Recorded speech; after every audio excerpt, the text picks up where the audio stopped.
উত্তরে উনি পাঠিয়েছিলেন। স্বাধীনতা সংগ্রামও আমাদের প্রচুর উনি সাহায্য করেছিলেন। বিশেষ করে হিন্দু মুসলমানের মধ্যে রাখি বন্ধনের যে সৃষ্টি করেছিলেন।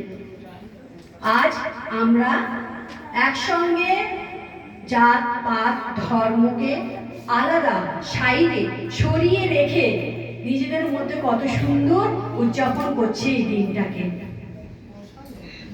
প্রশ্ন, যে প্রশ্ন সবার মনে থাকে, যে প্রশ্ন শিশুদের মনে থাকে, সেই প্রশ্ন নিয়েই রবীন্দ্রনাথ ঠাকুর খুব সুন্দর একটা ছোট্ট কবিতা লিখেছেন।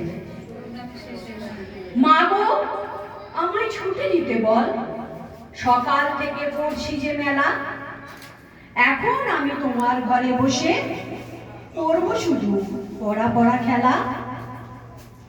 তুমি বলছো দুপুর এখন সবে, না হয় যেন সত্যি হলো তাই।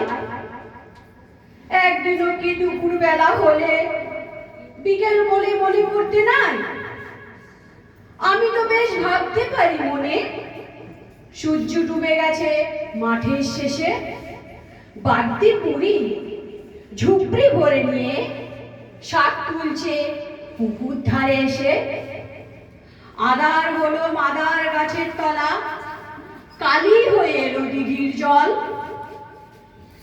হাটের থেকে সবাই এলো ফিরে, মাঠের থেকে এলো চাষির দল।